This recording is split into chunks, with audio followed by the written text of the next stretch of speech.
And we are back here on the GSMC Sports Podcast. And for the fourth part of the show, we are going to talk about the Vikings not giving Sam Darnold the franchise tag and, what that means, where Sam Darnold could potentially end up if it's not the Vikings.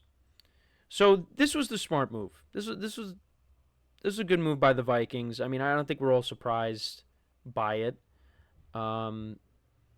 If they did give Sam Darnold the franchise tag, the franchise tag for quarterbacks this season is $40 million.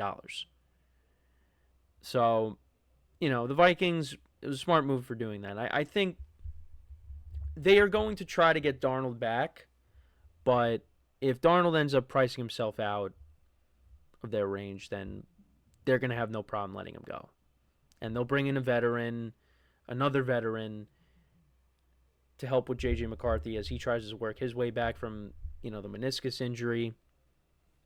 And J.J. McCarthy will end up taking over. But I think Sam Darnold will end up back with the Vikings. I think most people are saying he's going to end up leaving. I'm going to say he does stay because I look at the landscape. What teams need a quarterback? And there are teams that are going to draft a quarterback. I don't know what the Titans are going to do. Because you hear, they're going to take a generational talent. They could trade out. And the Giants trade up and take a young quarterback. I don't know what the Titans are going to do. Because I don't think, they don't believe in Will Levis. And maybe you think, they want to start fresh, take their guy, new regime. They take their guy and, Will Levis, I guess, can compete for the starting job next year. But, maybe it could be a smokescreen, and they end up taking a quarterback anyways. Browns look like they're going to take a quarterback. Maybe. But that could be a smokescreen too. So we don't really know. But I don't think Sam Darnold is going to end up with the Browns. And I don't know if he would end up with the Titans. The Raiders are a possibility. But I don't know. I don't see the Raiders giving him that big of a contract. That's why I said Russell Wilson, goes to the Raiders, and then maybe the Raiders make an attempt to try to trade up. You have Russ, be the starter. He goes out there and wins you some games. You're competitive. You let the young quarterback sit behind Russ, and then you go to him, or whatever the Raiders decide to do. But I don't think the Raiders are going to do it. I just don't see a team that is going to give him that contract. I think he's going to have to take less money. Unless I'm wrong. Maybe he does go back to New York and he signs with the Giants. But I don't think he's going back to New York. I mean, Tennessee, I really don't know. Because that's another place that needs a quarterback. And also the Colts are a team that they're looking to bring in competition for Anthony Richardson. And could Sam Darnold be that guy that they bring in? I don't know, because that's also another spot.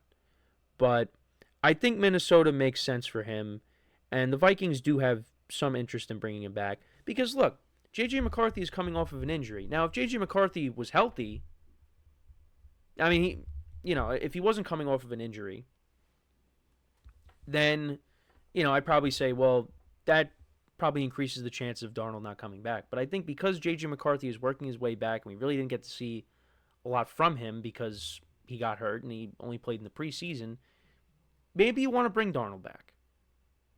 And maybe he comes back on a discount. But the problem now is if Sam Darnold struggles next season at all, then you're going to start hearing, the cries for J.J. McCarthy. And maybe Darnold doesn't want to have to deal with that. And I can understand that. But Sam Darnold played really well last season with the Vikings. And the Vikings are a team that's set up perfectly for him. You got very good offensive talent. The best receiver in the NFL in Justin Jefferson. You got a good tight end. I think they're a team that probably addresses the running back situation in the draft maybe. Because I don't know if they're going to bring back I I don't think they're going to bring back Aaron Jones, but we'll see. That's probably the one missing piece, I would say, on their offense. And I guess improving the offensive line, because the offensive line got shredded the last 2 games. But they have a very good defense. You know, I feel like Darnold should maybe consider staying there. But the Vikings, they will have no problem letting Darnold go and going in a different direction. They did the same thing with Kirk Cousins. And, you know, if they let Darnold walk and he goes and takes a huge contract elsewhere and he goes out there and doesn't play well, and the Vikings can say, yep, we did the right thing again. And now they could go with their quarterback on a rookie deal. But I do think it would make sense for Darnold to go back. But I'm curious to see if he does get that contract from a team. I'm curious to see what team that would be. Because when I did my predictions, like, you hear from the Steelers, they're focused in on Russ and Justin Fields, and they want to get Justin Fields back. I don't think he's going back to New York. You know?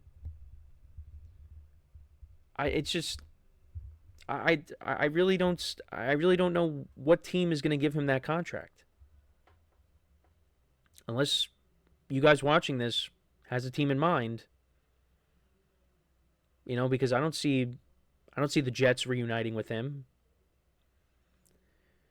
So it's going to be very interesting to see how it goes with Darnold.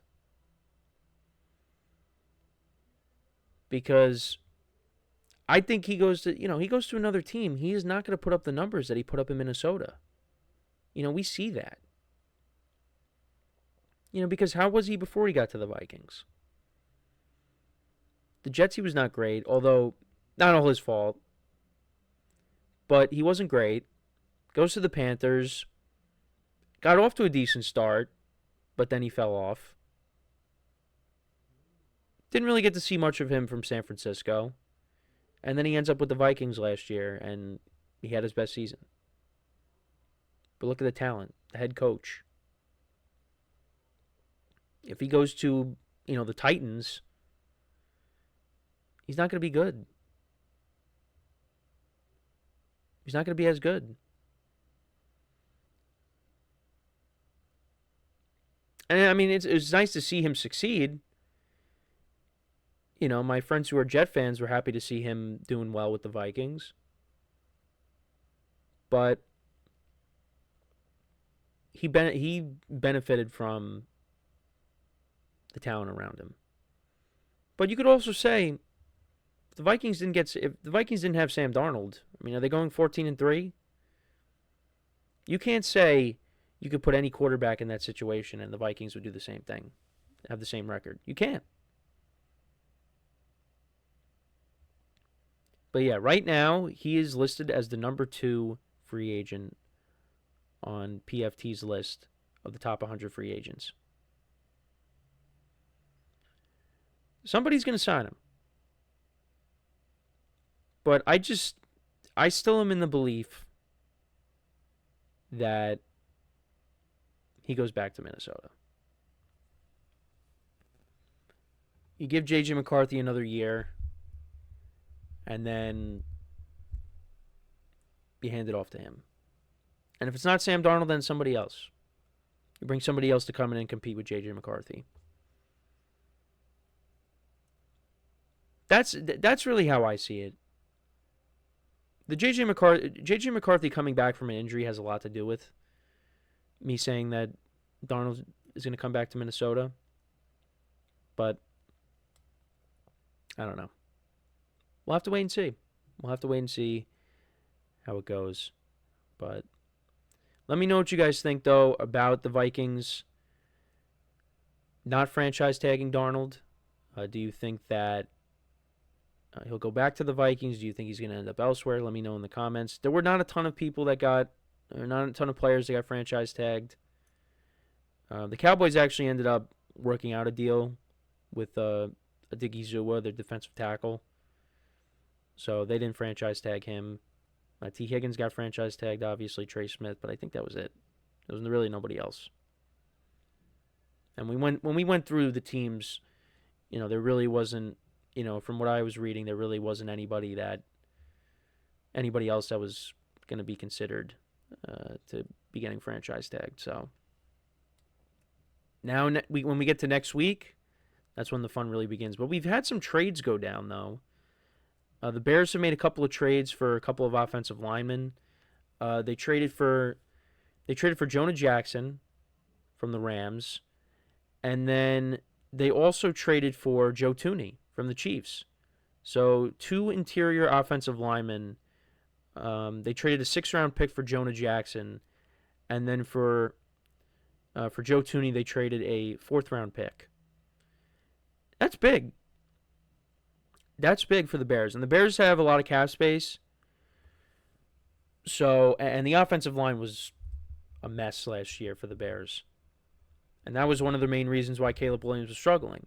But now you are making the offensive line a priority, and we haven't even got to the Bears yet, their season overview, and they've addressed, key needs, and that's on the offensive line, on the interior. So you got 2 guards. That is huge for Caleb Williams going into year 2. Maybe next year's the year for the Bears. Just saying. They beat the Packers in Lambeau to start off 2025. Now you're improving the offensive line. Got a young, bright, offensive-minded head coach now for your young quarterback. We'll see. But let me know what you guys think, though, about what we talked about with Darnold. So when we come back from our last break of the show, we'll talk about the Buccaneers. I'll give you my overview on their season and what they have to do to improve their team going into 2025. So for one final time today, make sure to stick around, and we'll be right back here on the GSMC Sports Podcast.